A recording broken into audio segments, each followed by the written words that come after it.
निश्चितच म्हणू शकतो. त्याचं कारण असं आहे, की मराठा समाजाला 50% वरचं आरक्षण देऊन सुद्धा कुठल्याही परिस्थितीने ओबीसीच्या आरक्षणाला धक्का लागत नव्हता तरी सुद्धा सगळ्या ओबीसीनी 2018चे नोव्हेंबर आणि डिसेंबर महिन्यातले तुम्ही बाईट काढून बघा, तुमच्या बातम्या काढून बघा. ते सगळ्या ओबीसीनी त्याला विरोध केला होता. का तर मराठा समाजाला सामाजिक आणि शैक्षणिक मागास ठरवण्यात आलं होतं हे त्यांना पटलं नव्हतं.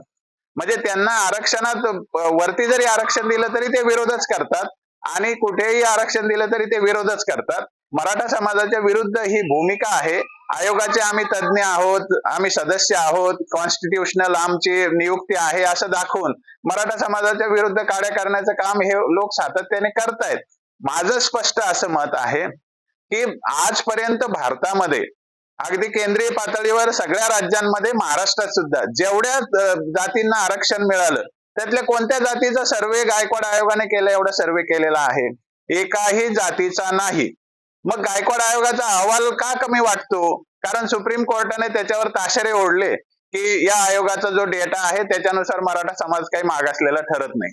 मग जेव्हा आता क्युरेटिव्हचा विषय आहे तर सरकार त्यातलं जर सुप्रीम कोर्टाच्या समोर जे तथ्य आहेत ते चुकीच्या पद्धतीने मांडले गेले असतील तर सरकारला असं वाटतंय की ते दुरुस्त करण्याला वाव आहे. त्यातलं उदाहरण एक द्यायचं असेल तर असं एक वाक्य ग्राह्य धरण्यात आलंय की मागच्या सगळ्या आयोगांनी मराठा समाजाचं मागासलेपण नाकारलेलं आहे, मग एकाएकी मराठा समाज मागासलेला कसा? तर हे सुप्रीम कोर्टाने ते आयोगाचे अहवाल पाहिलेच नाही ना. कशाच्या आधाराने त्या आयोगाने हे ठरवलं हे सुप्रीम कोर्टाने परीक्षण केलेलंच नाही ना. तर मग सरकार हे दाखवून देऊ शकतं की मागील आयोगांमध्ये एकही काडीचा डेटा नसताना, ओळीचा सुद्धा मराठ्यांचा अभ्यास नसताना मराठ्यांना मागासलेलं नाही असं सरधोपट म्हणणं हे काही बरोबर नाही, हे सांगितलं जाऊ शकतं. दुसरं एक सुप्रीम कोर्टाने ग्राह्य धरलेलं आहे की 1996चा जो यांचं पुस्तक आहे सुहास पळशीकरांचं, त्याच्यातला डेटा आहे की यांच्याकडे कारखाने आहेत, यांच्याकडे बँका आहे, यांच्याकडे राजकारणात हे असे आहेत वगैरे वगैरे असा जो डेटा त्या पुस्तकाचा आधार घेतलेला आहे. आता मुळामध्ये गायकवाड आयोग हा आयोग आहे कॉन्स्टिट्यूशनल, त्याचा डेटा कोर्टाला मान्य होत नाही आणि सुहास पळशीकरांच्या पुस्तकातले उतारे मात्र त्यांना मान्य होतात. हे खरं म्हणजे सिलेक्टिव्ह जजमेंटचा भाग आहे. याच्याबद्दलही सरकार काही मांडणी करू शकतं. तर सरकारचा हेतू त्यामध्ये कदाचित मराठा समाजाचं मागासलेपण सिद्ध करून लवकरात लवकर क्युरेटिव्ह पिटिशनला सामोरे जाणं हा असू शकतो. त्याच्यामुळे त्यांना तातडीने अहवाल पाहिजे असेल आणि त्याच्यासाठी आयोगाला त्यांनी काही निर्देश दिले असतील आणि सरकारला असं करण्याचा अधिकार आहे. एखादा जर सदस्य नाही म्हणत असेल, आम्ही हे करणार नाही म्हणत असेल तर त्याच्यावर ऍक्शन घेण्याचा सुद्धा राज्य मागासवर्ग आयोगाच्या कायद्यामध्ये तरतूद आहे. त्यामुळे सरकारची भूमिका यात कुठे चुकली आहे असं काही मला वाटत नाही. सरकार प्रेशर आणतंय असं जर कोणी म्हणत असेल तर त्यांचा दृष्टिकोन कोता आहे.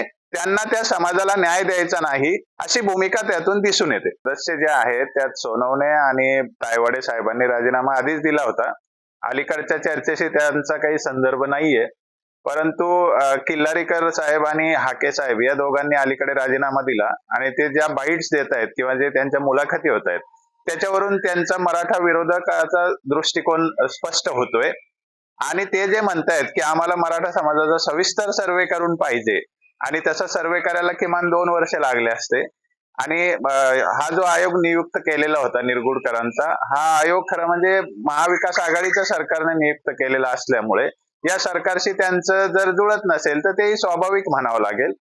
आणि आता फडणवीस सरकारने तातडीने मराठा समाजाचा एक सर्वे करून त्यांना काही अहवाल पाहिजे होता. कारण क्युरेटिव्ह पिटिशनची जर उद्या सुनावणी लागली तर आम्ही नव्याने सर्वेक्षण केलेलं आहे आणि आम्हाला नवीन डेटा उपलब्ध झालेला आहे हे सरकारला भूमिका घ्यायची असावी, म्हणून त्यांनी तातडीने आयोगाला सर्वे करायला सांगितलं होतं आणि त्या गोष्टीला या सदस्यांचं तयारी नव्हती आणि ते असं वातावरण करतायत की आम्ही समाजाचा समूळ सर्वे करू इच्छितो आणि इतर समाजापेक्षा हा समाज कसा पुढारलेला आहे हे खरं म्हणजे त्यांचा दाखवण्याचा हेतू होता. कसा मागासलेला आहे हे दाखवण्याचा त्यांचा हेतू नव्हता, कारण ते आता वारंवार सांगतायत की हा समाज मागासलेला नाहीच आहे, कारण सुप्रीम कोर्टाने याला पुढारलेलं ठरवलेलं आहे.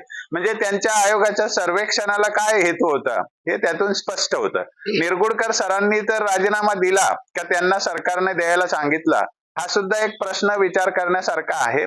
सरकारला तिथे आता धाडसी आयोग पाहिजे. उदाहरणार्थ बाठिया कमिशनचा अहवाल तातडीने घेऊन सरकारने तो सुप्रीम कोर्टात सादर करून त्यांचं हरलेलं जे आरक्षण होतं ते रिव्ह्यू पिटिशन मध्ये राजकीय आरक्षण जिवंत केलेलं आहे आणि तोच फंडा सरकारला याही वेळेस करायचा हेतू असावा की या क्युरेटिव्ह पिटिशनच्या निमित्ताने पुन्हा एकदा ते 50% वरचं जे आरक्षण आहे ते जिवंत करायचं आणि ती केस चालू करून आपल्याला काही पॉझिटिव्हली करता येतं का, हा सरकारचा याच्यामध्ये हेतू असावा आणि तो या 2 सदस्यांना पटला नसावा, अशी काही त्यातली खेळी असू शकते.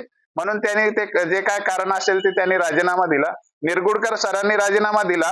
खरं तर त्यांचं आता मार्च पर्यंत टेन्युअर होतं आणि एवढ्या तातडीने काही ते सर्वे करू शकणार नाही असं त्यांना वाटलं असेल. आयोगात वाद होत आहेत असंही त्यांना वाटलं असेल, म्हणून कदाचित त्यांनी राजीनामा दिला. सरकारने तयारी सुरू केलेली आहे. नवीन आयोगाचे अध्यक्ष लगेच नियुक्त करण्याची सरकारची तयारी सुरू आहे असं मला कळतंय आणि काही सदस्यांची पण नियुक्ती नव्याने होते. देश विदेशातील प्रत्येक घडामोडींचे लाईव्ह अपडेट मिळवण्यासाठी आता साम टीव्हीच्या सर्व सोशल मीडिया प्लॅटफॉर्मला लाईक, फॉलो आणि सबस्क्राईब करा. तसंच सर्व नोटिफिकेशनसाठी बेल आयकॉन प्रेस करायला विसरू नका.